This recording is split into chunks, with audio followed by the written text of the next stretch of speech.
लेकिन किसी को सुख मिलता नहीं। और दुख मांगने के लिए कोई नहीं जाता, फिर भी होलसेल में दुख आ जाते हैं। बिना मांगे दुख मिलता है होलसेल में, और मांगकर भी सुख नहीं मिलता है। तो क्योंकि ये संसार को भगवान कृष्ण ने बताया दुखालयम शाश्वतम, ये संसार दुख का भंडार है, अशाश्वत है। नापनुवंते महात्मानम संसिद्धिम परमाम कथाम। लेकिन जो महात्मा लोग हैं इस संसार में रहते हुए भी आनंद से रहते हैं। क्यों? क्योंकि उनका किसी में मोह है ही नहीं, किसी चीज़ में, तो आराम से शांति से रह सकते हैं। तो आसक्ति जो होनी चाहिए वो भगवान में होनी चाहिए। संसार की आसक्ति परेशान करती है, और भगवान की आसक्ति हमको क्या करती है? परेशान, हमारी शान बढ़ाती है। भगवान में आसक्त जो बनते हैं भगवान के भक्त, उनकी शान होती है। और संसार में आसक्त व्यक्ति हमेशा परेशान रहते हैं, परेशान और परेशान। तो ये गतिविधि है, ये बताया कि संसार में ऐसा ही है। प्रभुपाद जी ने एक बड़ा सुंदर उदाहरण दिया है। ये संसार जो है माया है, और इस माया को कहते बिल्ली। बिल्ली का मतलब बिल्ली का मुंह। ये सारा संसार बिल्ली का मुंह है। और बिल्ली के मुंह में जब बिल्ली अपने बच्चों को लेती है तो क्या करती है? बच्चों को उठाती है मुंह में, और एक जगह में अच्छी जगह रख के आती है, क्योंकि बिलाव आके उसको खा के नहीं जाए। तो उसको अलग जगह में सुरक्षित जाके रख के आती है। लेकिन जब वो चूहे को देखती हैं अपने मुंह में पकड़ लेती हैं, तो चूहा क्या समझता है? बस अब मेरा खात्मा होने वाला है। वही बिल्ली का मुंह, वही उसके दांत, लेकिन बच्चे सुरक्षित हैं। लेकिन चूहे बोले अभी खतरे की घंटी है, ये कभी चट चबा जाएगी पता नहीं अभी हम।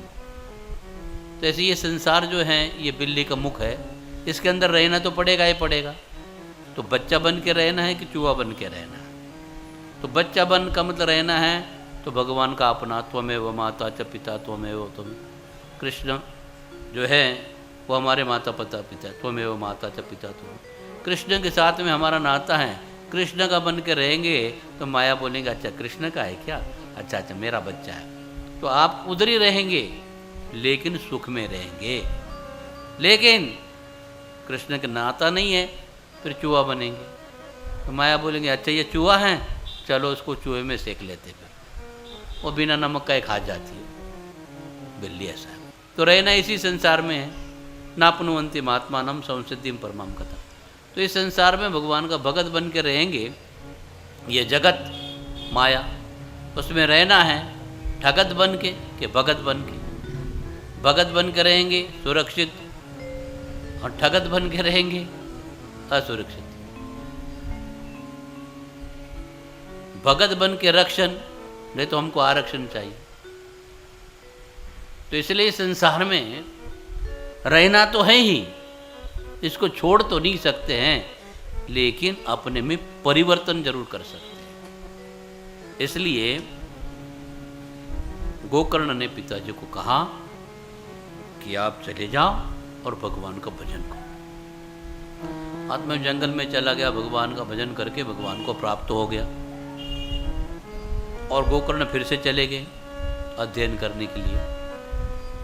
अब ये अकेला ही, उसको लगा अभी पिता नहीं, कुछ नहीं, बस पिता नहीं।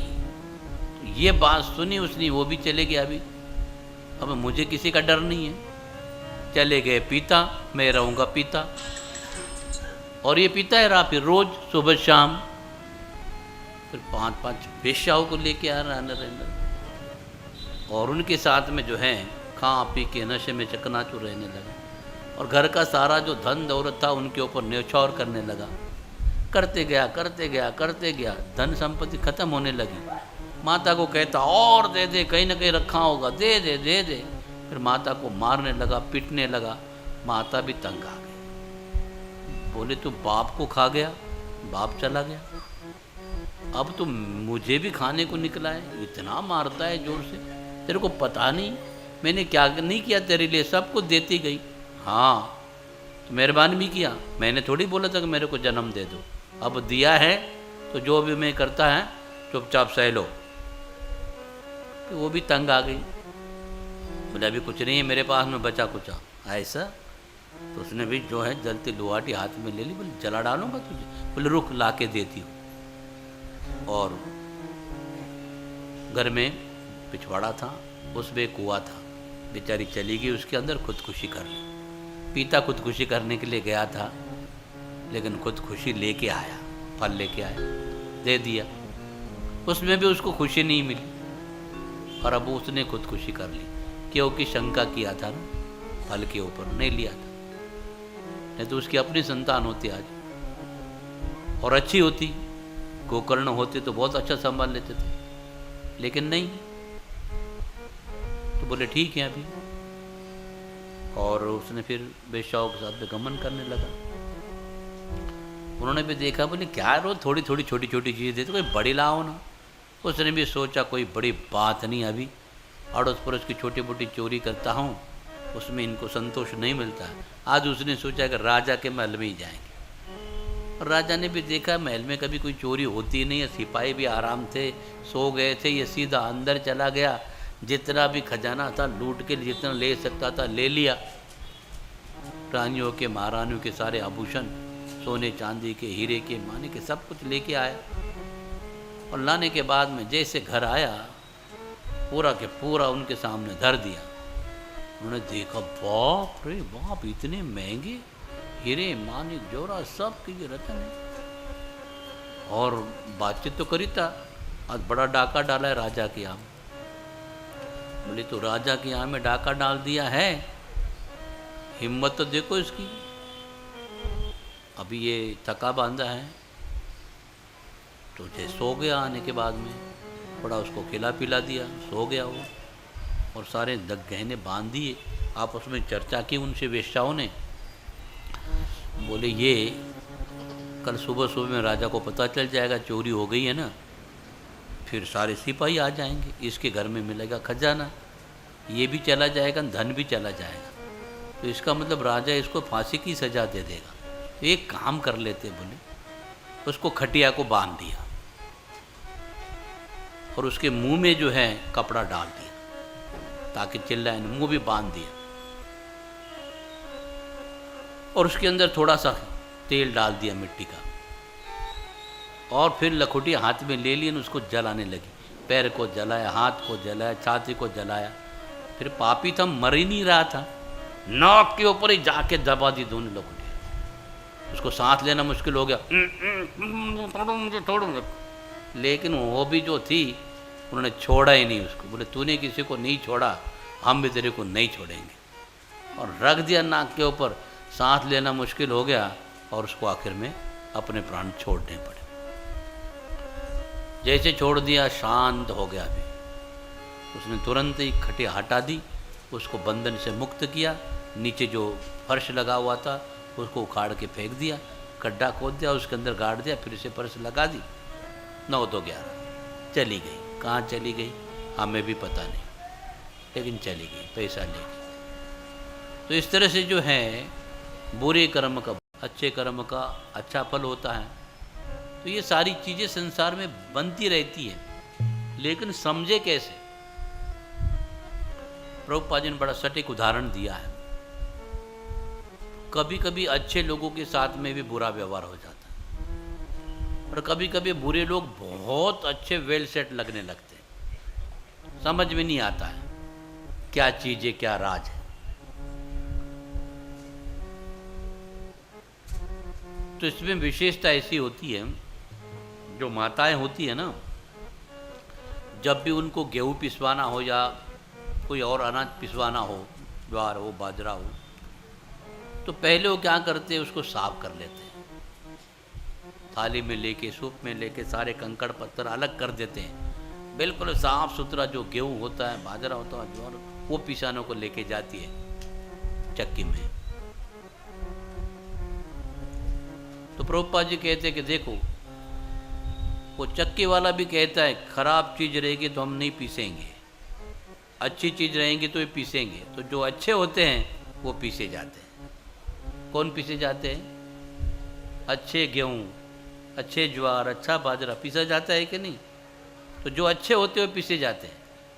आप कंकड़ पत्थर लेके जाओ उसके पास, बोले नहीं बाबा ये हम लोग नहीं पीसते, हमारी चक्की खराब हो जाएगी और भोजन भी अच्छा नहीं लगेगा, कंकड़ पत्थर उतरे अंदर आ जाएंगे, हम नहीं पीसते हैं। तो जो अच्छे होते हुए पीसे जाते हैं। अगर आप लोगों में से कोई भी पीसा गया है तो भगवान ने आपको सर्टिफिकेट दिया कि आप अच्छे हो। अच्छे व्यक्ति को ही तकलीफ होगी। पांडव अच्छे थे, तकलीफ किसको हुई? पांडव। तो जो अच्छे रहेंगे वो पीछे जाएंगे, बुरे आदमी को नहीं होगा, बुरा आदमी का बाद में। बुरे आदमी के लिए क्या होता है कि जब तक उसका पाप का मटका पूरा भरता नहीं है तब तक उसके लिए तुम करते रहो करते रहो करते रहो। भरने के बाद में, जैसे घड़ा जो होता है ना, उसमें पानी डालना शुरू करोगे, जब वो छलकेगा नहीं, पानी बाहर नहीं आएगा, कब? जब तक भरेगा नहीं। लेकिन अच्छे व्यक्ति को तुरंत तकलीफ आएगी, तुरंत तकलीफ आएगी, एक के बाद दूसरी आ जाएगी। क्यों? कि वो अच्छा है, भगवान ने उसको अच्छा माना है। तो हमेशा जो अच्छे होते हैं वो पीसे जाएंगे।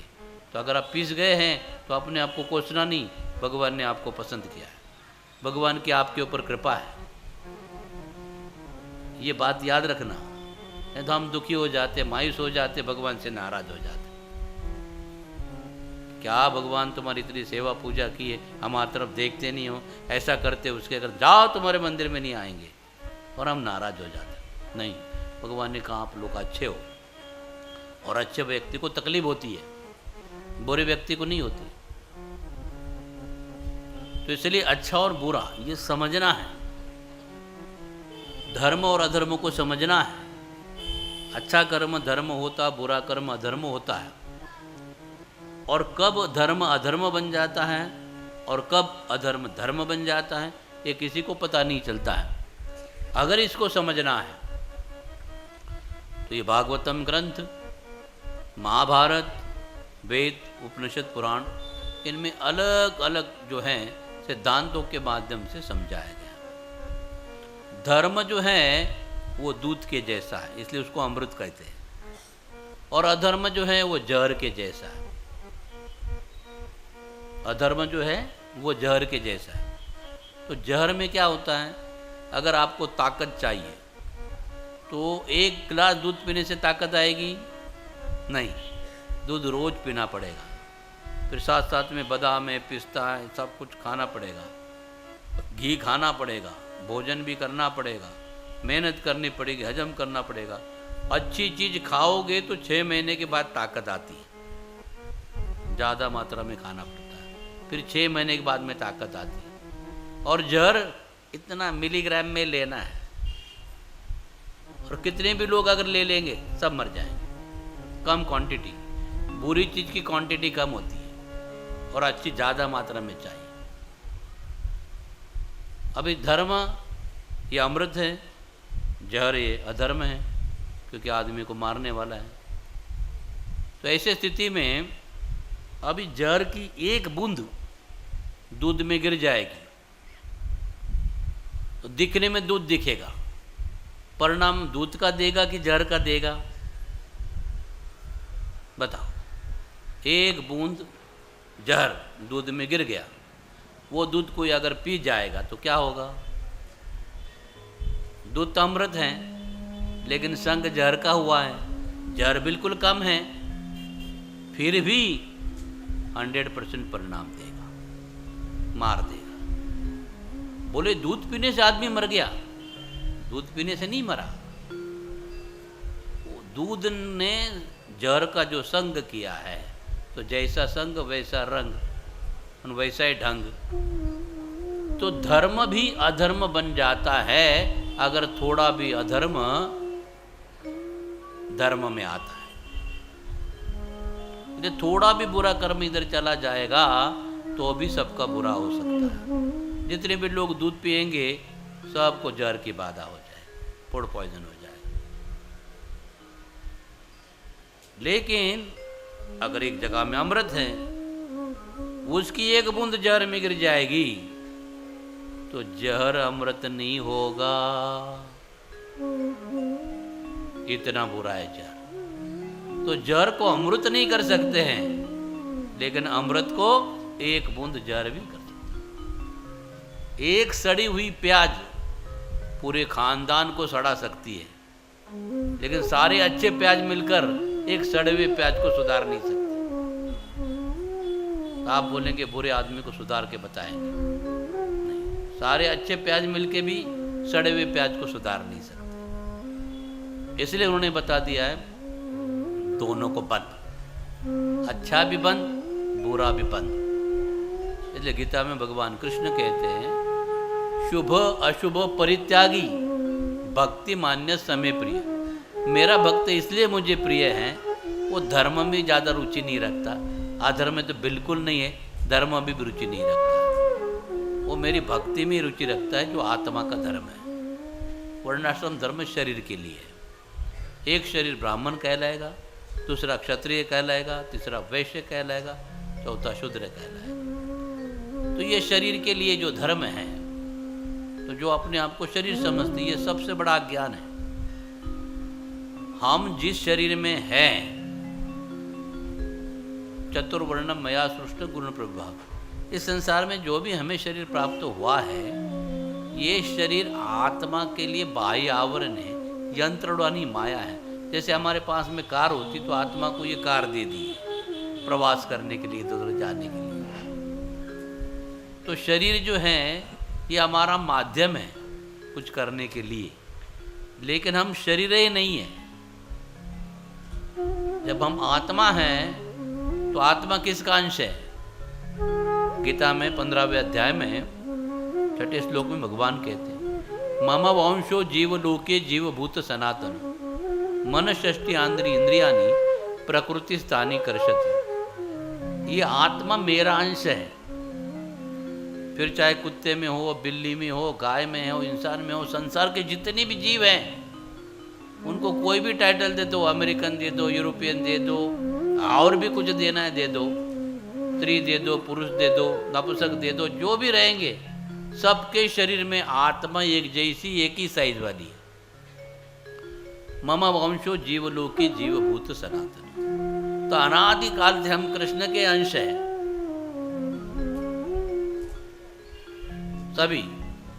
सभी कृष्ण के अंश होने के नाते भगवान तुमको साथ देने के लिए परमात्मा के रूप में सबके हृदय में आके विराजमान है। और अनुमंता प्रभु साक्षी, और वो अनुमंता है। हृदय में परमात्मा अनुमंता है, आपके स्नेही है, आपसे बहुत प्रेम करते हो, आप उनसे नहीं करते, लेकिन वो आपसे प्रेम करते हैं। क्यों? कि जब आप माता के गर्भ में थे, तो जब व्यक्ति माता के गर्भ में होता है, सभी थे, आप भी थे, तब आपको किसने खिलाया? माता को खिलाने के लिए ताकत नहीं है। जन्म देने के बाद में स्तनों में दूध आएगा तो माता पिला सकती है, लेकिन माता को गर्भाशय दिया है भगवान ने, जो बच्चे को आश्रय दे सकती है। पिता बीज स्थापित कर सकते हैं, लेकिन गर्भ के अंदर जिसको हाथ नहीं, पैर नहीं, मुख नहीं, कान नहीं, कुछ नहीं है, उस आत्मा को कौन खिलाएगा? शरीर बनाने के लिए, शरीर बना के लिए कुछ ना कुछ खिलाना पड़ता है ना। जिसको मुख नहीं है उसको खिला नहीं सकते, तो उसमें कौन खिलाए? जब माता के गर्भ में थे, हमारे आँख, नाक, कान, पूरा शरीर बन गया 9 महीने 9 दिन में, तो किसने बनाया? माँ ने बनाया। एक कलाकार मिट्टी लेगा हाथ कर, ऐसे माता ने किया, मैं आँख बना देती हूँ, मैं कान बना देती हूँ, नहीं। जब गर्भवती होती है तो बोले मैं स्वेटर बनाती हूँ, छोटा छोटा, पहनने के काम आएगा। कैप बना देगी, पहनने के काम में आएगी। माता ये सब कुछ कर सकती हैं जन्म देने के बाद के लिए, लेकिन अंदर में जो है माता के गर्भ में हमारा शरीर किसने खिलाया पिलाया? कोई नहीं। माता नहीं खिला सकती, पिता नहीं खिला सकते, डॉक्टर नहीं खिला सकते, वैज्ञानिक नहीं खिला सकते, संसार की कोई भी ताकत नहीं खिला सकती। लेकिन संसार को बनाने वाला, उसने तुम्हारे शरीर को ऐसे स्थिति में बढ़ाया पूरा विकसित किया और उसके बाद में आपका जन्म हो गया। जन्म देने के बाद में फिर माता बोलेंगे आज पिलाओ दूध, पिता भी लेंगे लाओ गोदी भी हम लेते, सब लाड़ प्यार कर सकते हैं। लेकिन अंदर में आपका लाड़ प्यार किसने किया तो मानना तो पड़ेगा कि नहीं। अभी नास्तिक भी होगा उसको ये बात को स्वीकार करना पड़ेगा कि नहीं, कि जब गर्भ के अंदर भगवान ने अच्छी तरह से आपको संभाल लिया है तो बाहर आने के बाद में नहीं संभालेंगे। जब आप सो जाते हो तो आपका सांस से चलता है कि बंद हो जाता है? आपको पता है आप सांस लेते हैं कि नहीं लेते हैं? नहीं, जब सो जाने के बाद सांस बंद हो जाती है, जब जग जाते फिर शुरू हो जाती है।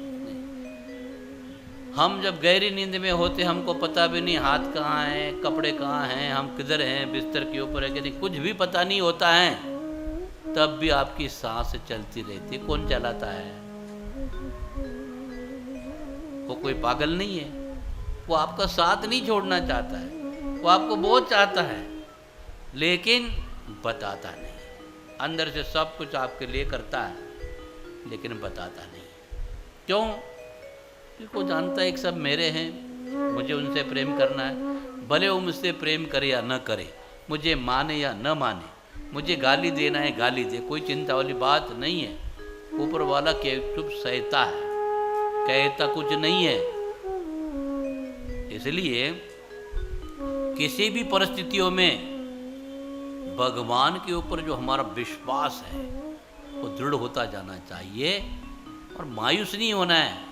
ये काम नहीं हुआ, वो काम नहीं हुआ, कभी भी नहीं। वो सब को लेके चलते हैं, उनको सबका कल्याण करना है। सब में आप भी आ गए। जब राधा रानी ढेर सारे सोने के बर्तन लेके आई, जिनके पास में नहीं उनको दे दिया और उसके अंदर भी खाली नहीं रखा, सतत भरते रहना चाहिए। तो प्रेम का जो पात्र जो बना दिया है वो देती रहेगी। इसलिए ऐसी कोई भी संसार की चीज़ नहीं है कि जो आपको नहीं मिलेगी। इसलिए कथा हरे व्यथा, इसलिए रखी प्रथा। अनादिकाल से भागवतम की कथा क्यों सुननी है कि हमारे दिमाग में टेंशन होता है, इसका टेंशन, उसका टेंशन, काम का टेंशन, पैसे का टेंशन, जॉब का टेंशन, सब बच्चों का टेंशन, पढ़ाई का टेंशन, एडमिशन का टेंशन, सारा टेंशन ही टेंशन बना रहता है। लेकिन कथा में हमारा अटेंशन भगवान की तरफ होना चाहिए। जब भगवान की तरफ हमारा मन एकाग्र हो जाएगा तो फिर बाकी सारी चीज़ें अपने आप हो जाती है। जैसे हमारा शरीर माता के गर्भ में अपने आप बन गया, हमको पता भी नहीं हम कैसे बने और बनाने वाले ने हमको बना के छोड़ दिया है। अब बाहर आने के बाद में हम उसको उल्लू बना रहे हैं। तेरे को नहीं भजेंगे, क्या करेगा तू? नहीं आएंगे तेरे मंदिर में, क्या करेगा? नहीं मानेंगे तेरे को। वो कुछ नहीं बोलता है, बोलता मेरा काम मैं किया अच्छी तरह से, आगे तुम्हारा काम है, जो तुम्हारी इच्छा हो।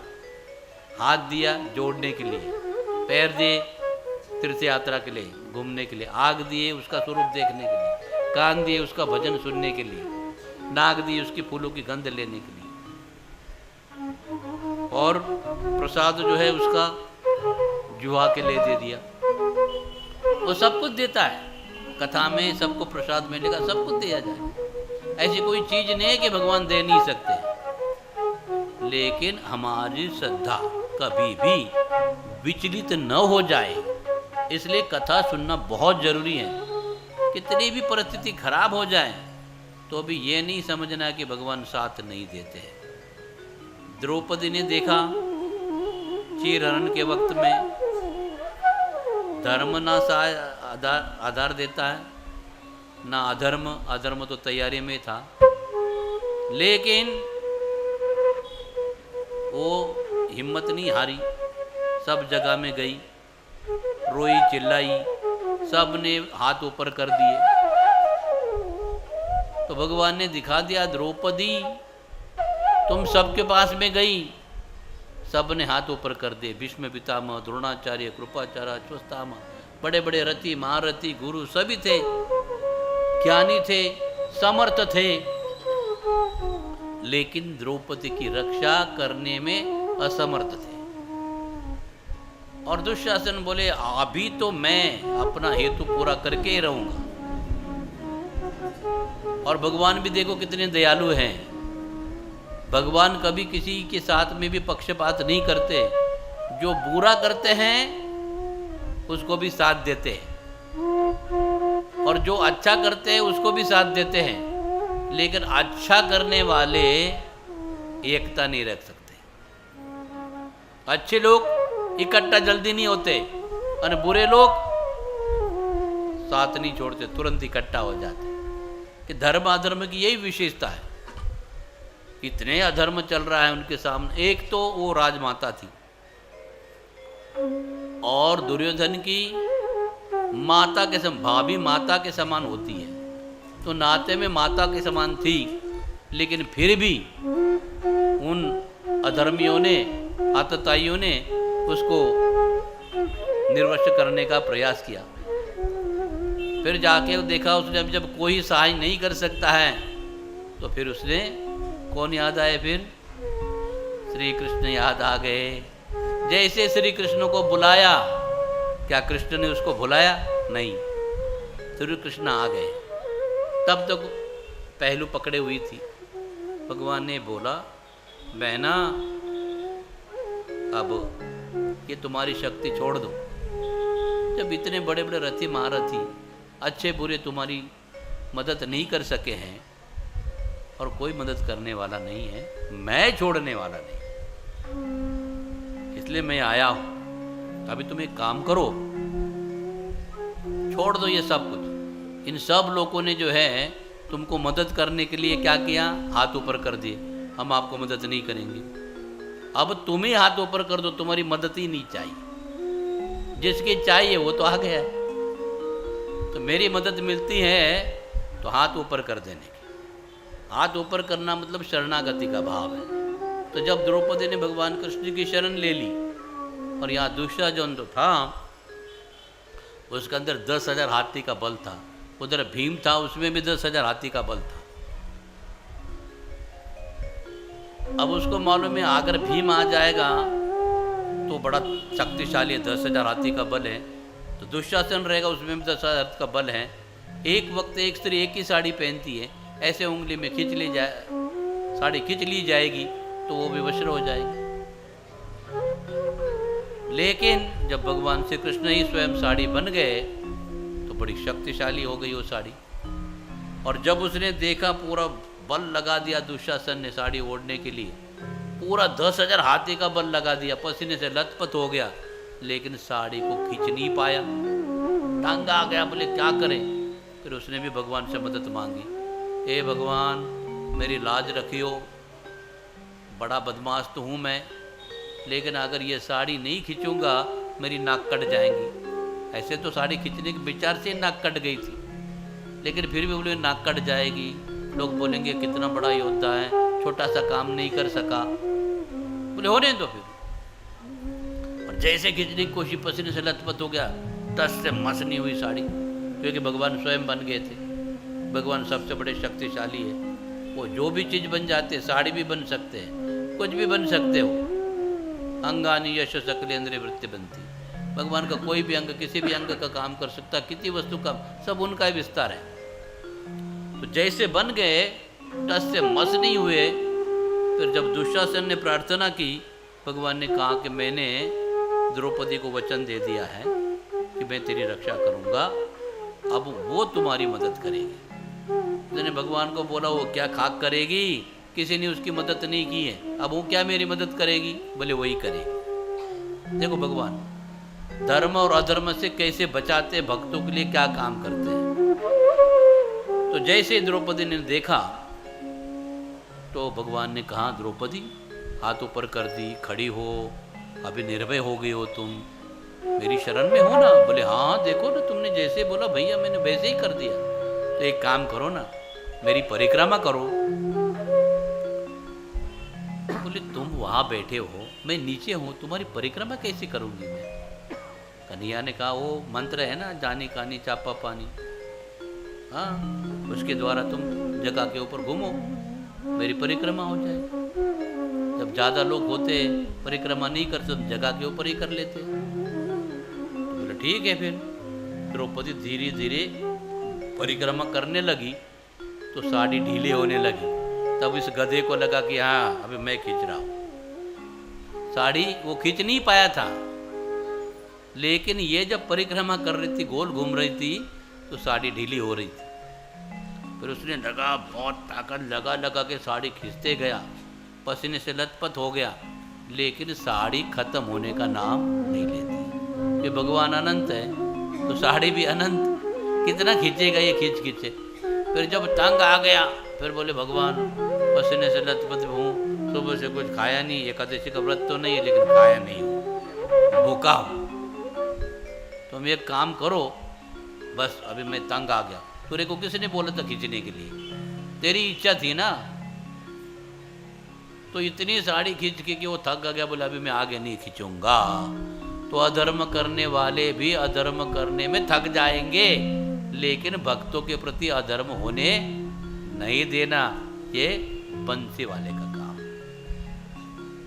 और इन्होंने भी, अच्छे लोगों ने भी मदद नहीं की, अच्छे भी मदद नहीं करेंगे, बुरे बुरा करेंगे, लेकिन भक्तों का बुरा नहीं होने देना, ये दिमाग किसके पास में है? कन्हैया के पास में, और किसी के पास में नहीं। तो अच्छा व्यक्ति भी मदद नहीं कर सकता, इकट्ठा नहीं हो सकता है, और बुरा व्यक्ति इकट्ठा भी हो सकता है, प्रयास भी कर सकता है बुरा करने का, लेकिन जो भगवान के भक्त हैं, जो वैष्णव है, उनका बुरा नहीं होने देने का काम कौन करते हैं? कन्हैया करते हैं। तो इसलिए ये जो कथा है धुंधुकारी की, तो उसमें यही विशेषता है धर्म अधर्म की। एक बड़ा बच्चा अच्छा है, भगवान का भक्त है, एक अधर्मी है, लेकिन उसकी गति ऐसी हो गई है,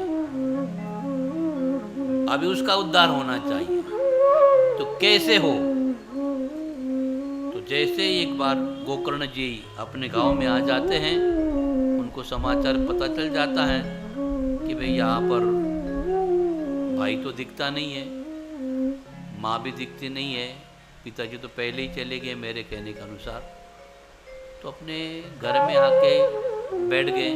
ये प्रेत योनि को प्राप्त हो गया था धुंधुकारी, कभी घोड़ा, कभी गधा, कभी इंद्र, कभी मुर्गा, कभी गाय, कभी भैंस, अलग अलग रूप लेके जब उसके सामने प्रकट होने लगा, तो उन्होंने हाथ में जल ले लिया, मंत्रोच्चार किया, उसके ऊपर छिड़क दिया।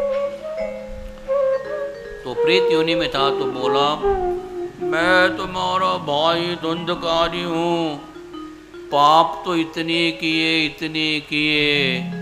कि अब मुझे सब कुछ इतना पछतावा हो रहा है, लेकिन मेरी गति नहीं है।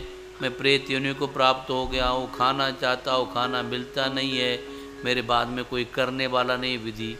और बोले मैंने तो गया में तुम्हारे लिए कई बार श्राद्ध किया, मेरे को तो ऐसी भनक लगी थी। बोले गया में श्राद्ध किया, वो गया चाहे कितनी बार भी किया, कि मेरा पाप ही इतना गया श्राद्ध से भी नहीं जाएगा। जैसे सब तीर्थ बार बार, गंगा सागर एक बार, तो ऐसे श्राद्ध में कितने भी श्राद्ध को हर साल गया में एक बार करेंगे, दोबारा करना नहीं पड़ता। फिर भी कई बार गया में श्राद्ध करने के बाद में भी इसका कल्याण नहीं हुआ, तो आप सोचो इसका कल्याण कैसे होगा। बड़ी मुश्किल आ गई नौ। फिर गोकर्ण जी जो है सभी को पूछते हैं इसके कल्याण का उपाय। तो सब लोग ब्राह्मण देवता, सब जितने भी पुराण हैं देख लेते हैं, लेकिन उपाय नहीं मिलता है। फिर गोकर्ण को थोड़ा क्रोध आ जाता, बोले ठीक है, अपने योग बल से वो सूर्य को थाम देते हैं, उगने नहीं देंगे। तो सूर्य देवता प्रकट हो जाते हैं। बोले गोकर्ण जी ये क्या कर रहे हो? परमात्मा ने ये सृष्टि बनाई है, हम सबको स्थापित कर दिया है, तो जगत के कल्याण के लिए तो भ्रमण तो होना चाहिए, तुमने मुझे रोक दिया, क्या ऐसी समस्या आ पड़ी है? बोले मेरे भाई का उद्धार नहीं होता है, उसमें क्या बड़ी बात है? बोले मुझे मालूम है, मैं उपाय बताता हूँ। बोले तुम भागवतम की कथा करो, हमको कुछ जो हम सूर्य की पूजा करते हैं। सूर्य ने क्या बोला? भागवतम की कथा को। क्यों? क्योंकि भागवतम कृष्ण की बात आती है। सूर्य का कृष्ण से क्या नाता है? सूर्य और कृष्ण का क्या नाता है? सूर्य के पुत्र हैं यमराज, शनि और यमुना महारानी, तप्ती नदी, ये सब कन्या हैं, दो, तापी और यमुना। तो यमुना कृष्ण की पटरानी है, तो सूर्य ससुर हो गए। और गीता में बताते मैंने इनको उपदेश दिया था, तो शिष्य भी हो गए हैं। तो सूर्यदेव भगवान कृष्ण के शिष्य भी हैं और ससुर भी हैं। और उनको मालूम है कि भागवतम का आयोजन करो। फिर गोकर्ण ने जो ग्रंथ लिए, भागवतम का आयोजन किया और उसके लिए 7 घाट का बांस जो है वो बांध दिया। प्रेत योनि में है तो स्थिरता नहीं है बैठने के लिए, तो गांठ में बैठने लगे। फिर जब वो कथा करने लगे, प्रतिदिन एक एक गांठ फटती गई। ऐसे 7 दिन में 7 गांठ फटी। और फिर भगवान के पार्षद आए विमान लेकर और धुंधुकारी को बोला, आ जाओ, तुम पवित्र हो गए हो, इसमें विराजमान हो जाओ और चले जाओ। तो व्यक्ति प्रेत योनि में भी रहेगा तो भी उसका उद्धार भागवतम की कथा के द्वारा हो सकता है। वेदों में उसका उपाय नहीं है। वेदों में केवल आप श्राद्ध कर सकते हो और उनको भोजन दे सकते हो। देखो, साल में एक बार श्राद्ध आता है ना, तो हमको हर साल श्राद्ध करना पड़ता है। क्यों? फिर हम लोग रोज़ भोजन करते हैं, उनको रोज़ भोजन कराना चाहिए। लेकिन अपने शास्त्र इतने सुंदर हैं, गणना इतनी सुंदर हैं, यहाँ के 6 महीने, उत्तरायण 6 महीने, दक्षिणायन, तो 6 महीने यहाँ के स्वर्ग के 12 घंटे होते हैं। और फिर 6 महीने जो है यहाँ के पूरे हो जाते हैं, तो और दूसरे 12 घंटे होते हैं। तो यहाँ का 1 साल पूरा होता है, स्वर्ग में 1 दिन होता है। इसलिए हम साल में एक बार जब श्राद्ध करते हैं, तो श्राद्ध के वो जो 15-16 दिन होते हैं ना, वो केवल 2 घंटे में गिने जाते हैं। तो 2 घंटे में खाना भी ना मिलता है, 2 घंटा रुकना पड़ता, तो लोग रुक लेते हैं, खाना खा के चले जाते हैं। तो ये जो श्राद्ध यहाँ करते हैं वो उनको हम तर्पण करते तो उनको मिल जाता है। आप बोले कि कैसे जाता है? कि भगवान ने रचना ऐसे बना के रखी है कि जो भी श्राद्ध करेगा, भोजन दे देगा, वो पितरों को पहुँच जाएगा। अभी कैसे पहुँचेगा? आपके सबके मोबाइल में अलग अलग ऐप है। अगर आपको कोई वीडियो भेजना है, कोई चित्र भेजना है, कोई पेपर भेजना है, आप भेज सकते हैं कि नहीं भेज सकते? एक के साथ में 1000 आदमी को, लाख आदमी को भी भेज सकते हैं। तो वैसी व्यवस्था है। और मोबाइल टू मोबाइल डाटा चला जाता है, ये पता है। लेकिन यहाँ का श्राद्ध वहाँ पहुँच जाता है तो शंका है। मोबाइल, मैसेज गया ना, आया, एटीएम पेटीएम, हाँ किया, पैसा आया, आया, गया, गया, उसके ऊपर विश्वास है क्योंकि सिस्टम एस्टैब्लिश है। तो इसलिए हमें भी देखना चाहिए कि भगवान ने इतनी दुनिया बनाई है और जो भी विधि विधान दिए हैं वो सब में सुंदर हैं। और इसलिए जब कथा के द्वारा उसका उद्धार हो गया और ये सिद्ध करके दे दिया है कि अच्छी बात है, तब गोकर्ण ने पूछा कि पार्षदों, कथा तो सबने सुनी है, धुंधुकारी ने भी सुनी है, तो उसके लिए तो आ गए। बोले उसने कथा भी सुनी और मनन भी किया, उसका चित्त एकाग्र था और उसका कल्याण हो गया। आप फिर से दोबारा कथा करिए। दोबारा कथा करने के बाद में फिर क्या होगा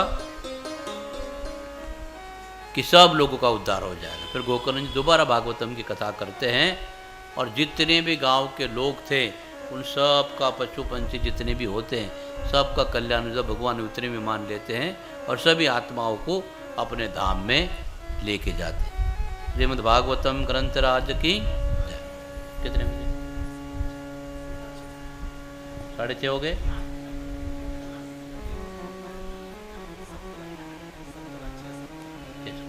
एक भजन है। मेरो कान्हा गुलाब को फूल, किशोरी मेरी कुसुम कली। मेरो कान्हा गुलाब को फूल, किशोरी मेरी कुसुम कली। कुसुम कली, किशोरी मेरी कुसुम कली, कुसुम कली मेरो कान्हा गुलाब को फूल, किशोरी मेरी कुसुम कली।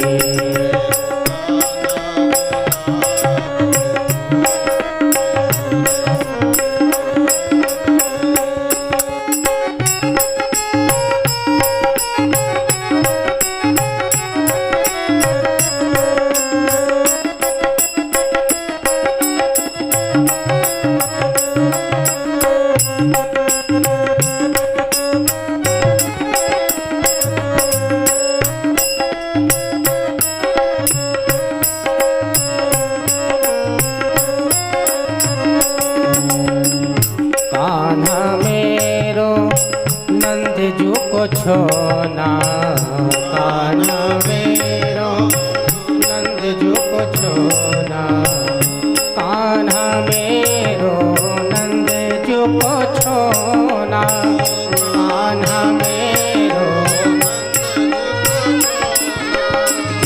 कान्हा मेरो नंद जो को छोना,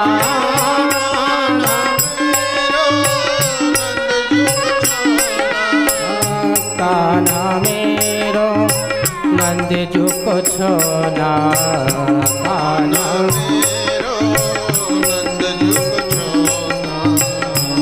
श्री राधे प्रसभानु लली, किशोरी मेरी कुसुम कली, श्री राधे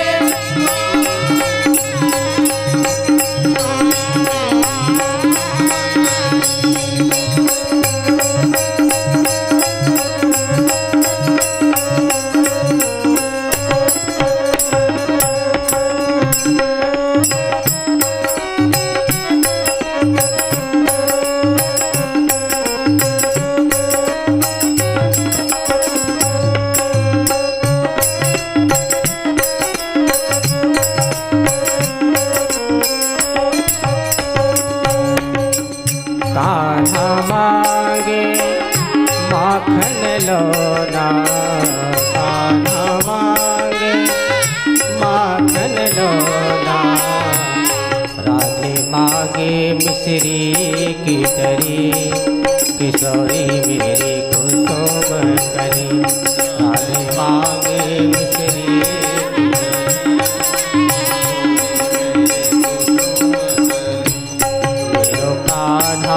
गुलाब को फूल, किशोरी मेरी कुसुम कली।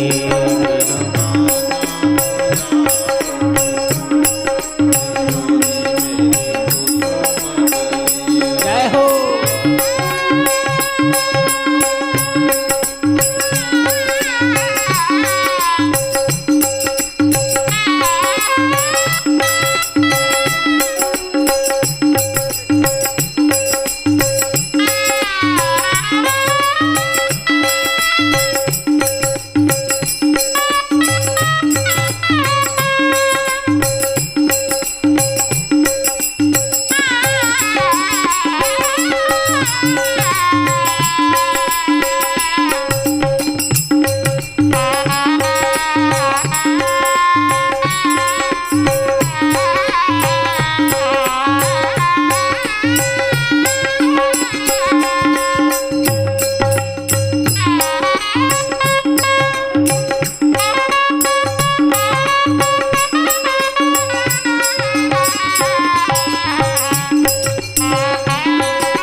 कान्हा खावे माखन लोना, कान्हा मांगे माखन लोना, कान्हा मांगे माखन लोना, कान्हा मांगे माखन लोना, राधे मांगे मिश्री की डरी, किशोरी मेरी कुसुम कली, राधे मांगे मिश्री की, किशोरी मेरी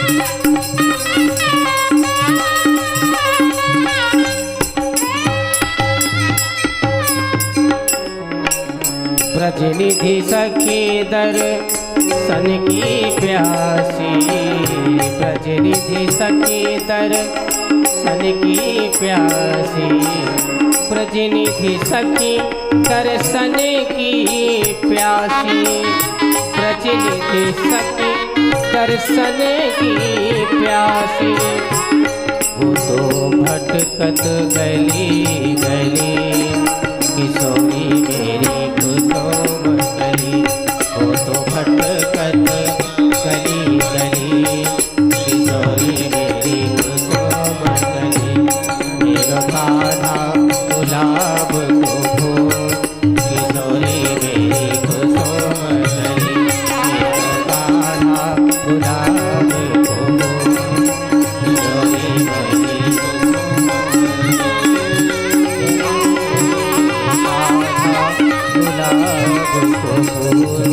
किशोरी मेरी कुसुम कली।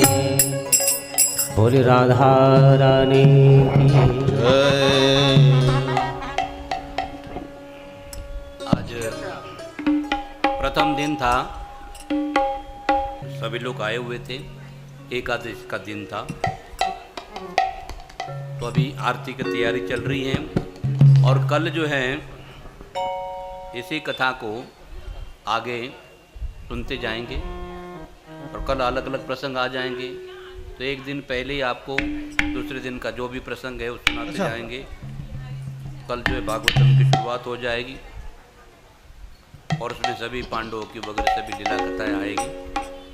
और अभी आरती की तैयारी कर लेते हैं।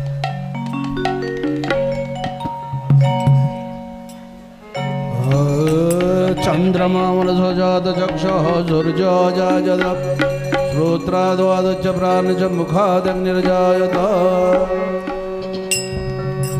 आरती अति पावन पुराण की, आरती अति पावन पुराण की, धर्म भक्ति विज्ञान खान की, धर्म भक्ति विज्ञान खान की, महापुराण भागवत निर्मल, महापुराण भागवत निर्मल, सुख मुख विगलित निगम कल्प फल, सुख मुख विगलित निगम कल्प फल, परमानंद सुधार समय कल, परमानंद सुधार समय कल, लीला रति रस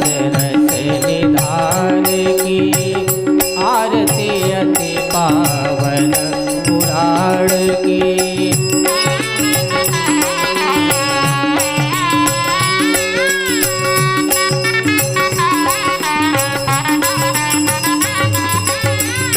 कलिमल मथनि त्रिताप निवारणी, कलिमल मथनि त्रिताप निवारणी, जन्म मृत्युमय भव भय हारणी, जन्म मृत्युमय भव भय हारणी, सेवत सतत सकल सुख कारणी, सेवत सतत सकल सुख कारणी, तुम हो सदे हरि चरित गान की, आरती अति पावन पुराण की।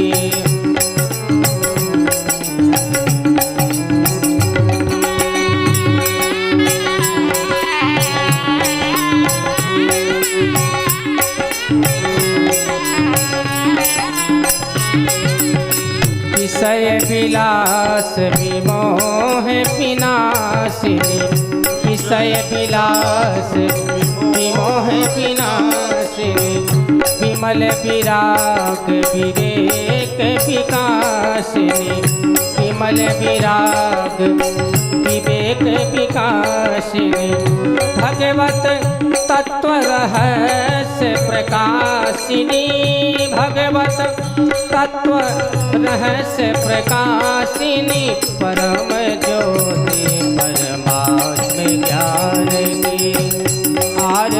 अति पावन पुराण की।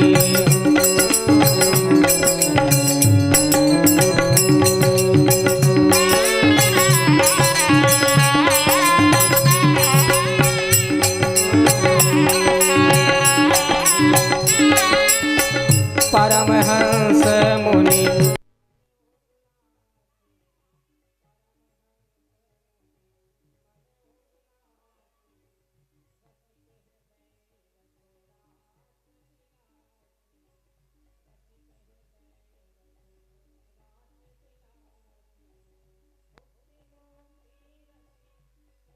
सुदासिनी मुक्ति मुक्ति रति प्रेम सुदासिनी कथा किंचन प्रिय सुधार की।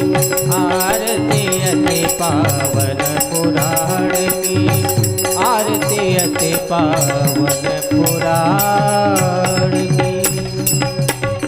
श्री बांके बिहारी तेरी आरती गाऊं। श्री बांके बिहारी तेरी आरती गाऊं। हे नंद लाला तेरी आरती गाऊं। हे नंद लाला तेरी आरती गाऊं। आरती गाऊं प्यारे आपको रिझाऊं। आरती गाऊं प्यारे आपको रिझाऊं। श्याम सुंदर तेरी आरती गाऊं। ओ श्याम सुंदर तेरी आरती गाऊं। ओ मोर मुकुट प्रभु शीश पे सोहे। मोर मुकुट प्रभु शीश पे सोए। प्यारी बंसी मेरो मन मोहे। प्यारी बंसी मेरो मन मोहे। देख छवि बलिहारी मैं जाऊं। देख छवि बलिहारी मैं जाऊं। श्री बांके बिहारी तेरी आरती गाऊं। बांके बिहारी तेरी आरती गाऊं। ओ चरणों से निकले गंगा प्यारे। चरणों से निकली गंगा प्यारी। जिसने सारी दुनिया तारे। जिसने सारी दुनिया तारी। उन चरणों में दर्शन पाऊं। उन चरणों के दर्शन पाऊं। श्री बांके बिहारी तेरी आरती गाऊं। श्री बांके बिहारी तेरी आरती गाऊं। ओ दास अनाथ के नाथ आप हो। दास अनाथ के नाथ आप। दुख सुख जीवन प्यारे साथ आप हो। सुख सुख जीवन प्यारे साथ आप। हरि चरणों में शीश नवाऊं। हरि चरणों में शीश नवाऊं। श्री बांके बिहारी तेरी आरती गाऊं। श्री बांके बिहारी तेरी आरती गाऊं। ओ श्री हरिदास के प्यारे तुम हो। श्री हरिदास के प्यारे तुम हो। मेरे मोहन जीवन धन हो। मेरे मोहन जीवन धन ओ हो। युगल छवि पे बलि बलि जाऊं। युगल छवि पे बलि बलि जाऊं। श्री बांके बिहारी तेरी आरती गाऊं। श्री बांके बिहारी तेरी आरती गाऊं। ओ ललिता विशाखा सखिया दे। ललिता विशाखा सखिया दे। ओ सेवा करत नित ब्रजवासे। सेवा करत नित्य ब्रजवासी। ओ वास सदा वृंदावन पाऊं। वास सदा वृंदावन पाऊं। श्री बांके बिहारी तेरी आरती गाऊं। श्री बांके बिहारी तेरी आरती गाऊं। ओ श्याम सुंदर तेरी आरती गाऊं। श्याम सुंदर तेरी आरती गाऊं। हे गिरिधर तेरी आरती गाऊं। हे गिरिधर तेरी आरती गाऊं। कर्पूर गौरम करुणावतार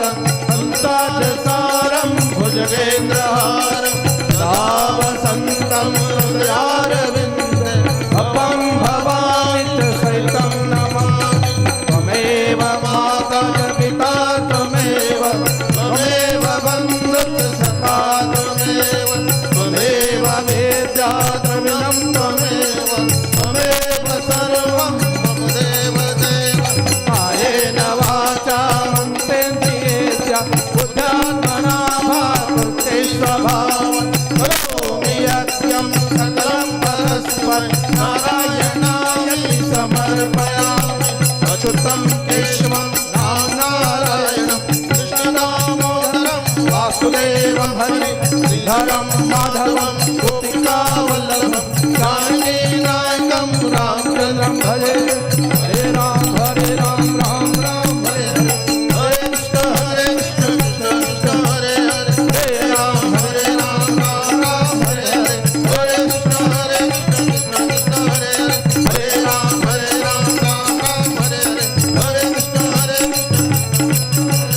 नमस्ते नरसिंहाय नमस्ते नरसिंहाय प्रह्लाद दायिने लाद लाद दायिने हिरण्यकशिपूर्वक्षः हिरण्यकाशी पूर्वक्षः श्रीलटङ्कानखाल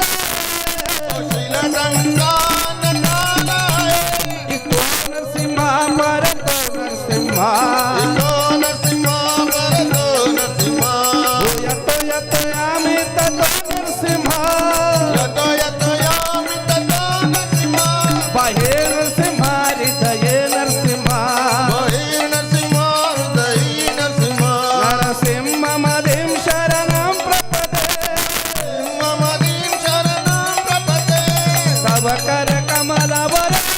करकमलवरनाथम् अद्भुत शृङ्गां दलिता हिरण्यकश्यपो तनुभृङ्गा ईशावरेता नरहरिरूप जय जगदीश जय जगदीश हरे जय जगदीश हरे तव कर कमलवर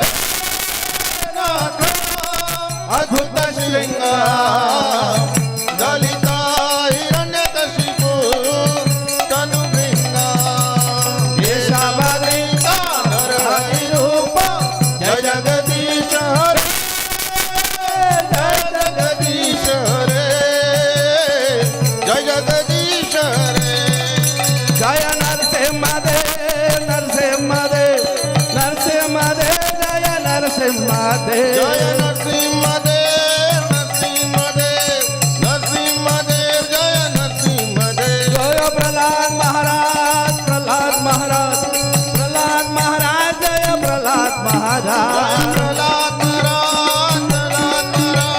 प्रहलाद महाराज जय प्रहलाद महाराज प्रभुपाद प्रभुपाद प्रभुपाद जय प्रभुपाद जय प्रभुपाद प्रभुपाद प्रभुपाद प्रभुपाद जय जय गौर हरि बोल हरि बोल हरि बोल गौर हरि बोल जय गौर हरि बोल हरि बोल हरि बोल हरि जय बोल जय गौर हरि बोल हरि बोल हरि बोल गौर हरि बोल जय गौर हरि बोल हरि बोल हरि बोल हरि बोल भक्त विघ्न विनाशक लक्ष्मण नरसिंह स्वामी के जय भक्त शिरोमणि प्रहलाद महाराज के जय जले निशिथिलकर नमः पुष्पे देवता विवंदनम आत्मा विवंदनम परमात्मा विवंदन सोमात्मा विवंदनम हरि ओम यज्ञेन यज्ञमयजन्त सेवास्थानि धर्माणि प्रथमान्यासन्न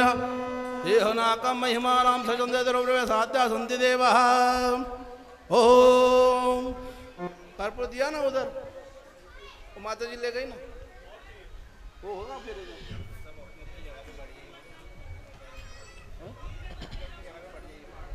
अच्छा सब आप अपने जगह पे बैठ जाइए वहाँ भीड़ हो रही कुछ हरे कृष्णा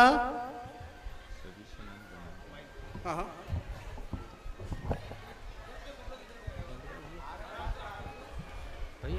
राधे राधे। एक विशेष सूचना है। आते भी राम बोलो जाते भी राम आते भी राम बोलो जाते भी राम आते भी राम बोलो जाते भी राम आते भी राम बोलो जाते भी राम सोते भी राम बोलो जगते भी राम सोते भी राम बोलो जगते भी राम राधे श्याम सीताराम सुबह और शाम राधे श्याम सीताराम सुबह और शाम